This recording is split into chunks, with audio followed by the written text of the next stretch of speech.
Praise the Lord. Hallelujah. July 26 മുതൽ വെളിപാടിന്റെ പുസ്തകം നെഞ്ചോട് ചേർത്ത് വെച്ച് നമ്മൾ വായന തുടരുകയാണ്.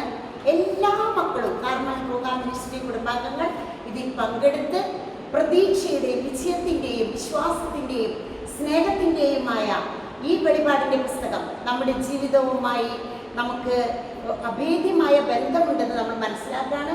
അതുപോലെ വായിക്കുന്നവരും കേൾക്കുന്നവരും പാലിക്കുന്നവരും അനുഗ്രഹീതർ ഭാഗ്യവാന്മാർ. ഇന്ന് നമ്മൾ അതിനെ ഒരു ആമുഖമായിട്ട് 7 കത്തുകൾ അത് വായിക്കുകയാണ്. എല്ലാവരും ഒരുമിച്ച് വായിക്കുന്നു. വെളിപാടിന്റെ പുസ്തകം അധ്യായം 2 തുടങ്ങുന്നത്. എഫേസോസിലെ സഭയ്ക്ക്. എഫേസോസിലെ സഭയുടെ ദൂതനെ എഴുതുക. വലത്തുകൈയിൽ 7 നക്ഷത്രങ്ങൾ വഹിച്ചുകൊണ്ട് 7 സ്വർണദീപ പീഠങ്ങൾക്ക് മധ്യേ നടക്കുന്നവൻ ഇപ്രകാരം പറയുന്നു: നിന്റെ പ്രവൃത്തികളും പ്രയത്നങ്ങളും ക്ഷമാപൂർവമായ ഉറച്ചു നിൽപ്പും ദുഷ്ടരോടുള്ള സഹിഷ്ണുതയും ഞാൻ മനസ്സിലാക്കുന്നു. അപ്പോസ്തലന്മാരെന്ന് നടിക്കുകയും എന്നാൽ അങ്ങനെയല്ലാതിരിക്കുകയും ചെയ്യുന്നവരെ പരിശോധിച്ച് അവർ വ്യാജം പറയുന്നവരാണെന്ന് നീ കണ്ടുപിടിച്ചു. തീർച്ചയായും ക്ഷമാപൂർവം പിടിച്ചു നിൽക്കാൻ തക്ക കഴിവ് നിനക്കുണ്ട്. എന്റെ നാമത്തെ പ്രതി പീഡകൾ സഹിച്ചിട്ടും നീ ക്ഷീണിച്ചില്ല.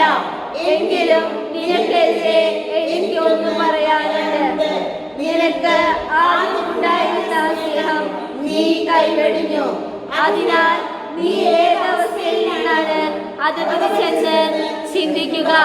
അനുദപിച്ച് ആദ്യത്തെ പ്രവൃത്തികൾ ചെയ്യുക. അല്ലെങ്കിൽ ഞാൻ നിന്റെ അടുത്ത് വരികയും നിന്റെ ദീപപീഠം അതിന്റെ സ്ഥലത്ത് നിന്ന് നീക്കിക്കളയുകയും ചെയ്യും.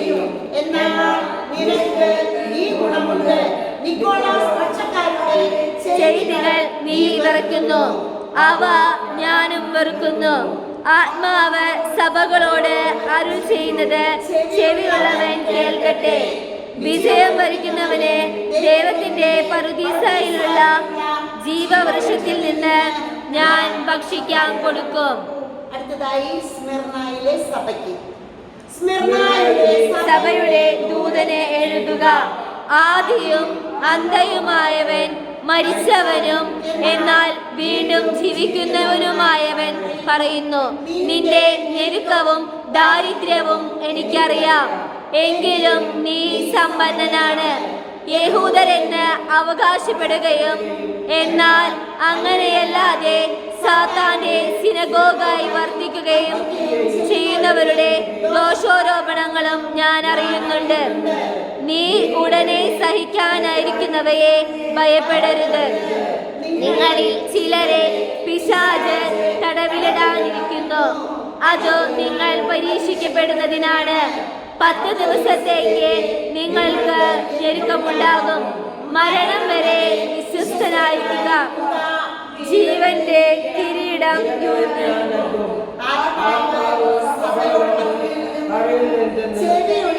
കേൾക്കട്ടെ. വിജയം വരിക്കുന്നവൻ തീർച്ചയായും രണ്ടാമത്തെ മരണത്തിന് അതീതനാകയില്ല. മൂന്നാമതായിട്ട് പെർഫോമൻസിലെ സഭയ്ക്ക് പ്രിയപ്പെട്ടവരുടെ പ്രത്യേകത ഈ ഒരു പാരഗ്രാഫാണ്. കത്ത് എന്ന് വെച്ചാലും 5 കാര്യങ്ങളാണ് അതിൽ നടക്കുന്നത്. ഒന്നാമതായി ദൈവം ആരാന്ന് പറയാണ്.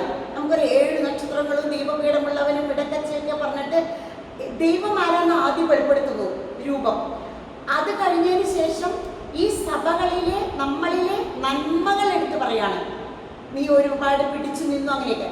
പിന്നീട് നിന്നിലെ തിന്മകൾ പറയുന്നു. പിന്നീട് ഉപദേശം പറയുന്നു. ഇന്നതൊക്കെ ചെയ്തു കഴിഞ്ഞാൽ നിനക്ക് വെള്ളക്കല്ല് ഞാൻ തരാം, എന്റെ നാമം കുത്തി വെള്ളക്കല്ല് തരാം. അവസാനം പറയുകയാണ് ചെവിയുള്ളവൻ കേൾക്കട്ടെ. റിപ്പീറ്റ് ചെയ്ത് പറയാണ്. ആ ഒരു തീഷ്ണതയോടെ 3-ാം സഭ നമുക്ക് വായിക്കാം. പെർഗമോസിലെ സഭയ്ക്ക്. സഭയുടെ ദൂതനെ എഴുതുക. മൂർച്ചയേറിയ ഇരുതല വാളുള്ളവൻ പറയുന്നു: നീ എവിടെ വസിക്കുന്നുവെന്ന് എനിക്കറിയാം. സാത്താന്റെ സിംഹാസനം ഉള്ളിടത്ത് തന്നെ. എങ്കിലും എന്റെ നാമത്തെ നീ മുറുകെ പിടിക്കുന്നു. സാത്താൻ വസിക്കുന്ന നിങ്ങളുടെ സമൂഹത്തിൽ വെച്ച് എന്റെ വിശ്വസ്ത രക്തസാക്ഷിയായ അന്തിപ്പാസ് വധിക്കപ്പെട്ട നാളുകളിൽ പോലും എനിക്കുള്ള വിശ്വാസം നീ കൈവിടുന്നില്ല. എങ്കിലും നിനക്കെതിരായി ചില കാര്യങ്ങൾ എനിക്ക് പറയാനുണ്ട്. വിഗ്രഹങ്ങൾക്ക് അർപ്പിച്ചവ ഭക്ഷിക്കുവാനും വ്യഭിചാരം ചെയ്യാനും ഇസ്രായേൽ മക്കൾക്ക് ദുഷ്പ്രേരണ നൽകാൻ ബാലാക്കിനെ പഠിപ്പിച്ച ബലാമിന്റെ ഉപദേശങ്ങൾ മുറുകെ പിടിക്കുന്നവർ അവിടെയുണ്ട്. അതുപോലെ തന്നെ നിക്കോളോസ് പക്ഷക്കാരുടെ പ്രബോധനങ്ങളെ മുറുകെ പിടിക്കുന്നവരും അവിടെയുണ്ട്. അതുകൊണ്ട് അനുദപിക്കുക, അല്ലെങ്കിൽ നിന്റെ അടുത്തേക്ക് ഞാൻ ഉടനെ വന്ന് എന്റെ വായിലെ വാളുകൊണ്ട് അവരോട് പോരാടും. ആത്മാവ് സഭകളോട് പറയുന്നതെന്ത് ചെവിയുള്ളവൻ കേൾക്കട്ടെ. വിജയം വരിക്കുന്നവന് ഞാൻ നിഗൂഢ മഞ്ഞ നൽകും. അവന് ഞാൻ ഒരു വെള്ളക്കല്ലും കൊടുക്കും. അതിലൊരു പുതിയ നാമം കൊത്തിയിരിക്കും. അതെന്തെന്ന് സ്വീകരിക്കുന്നവനൊഴികെ മറ്റാരും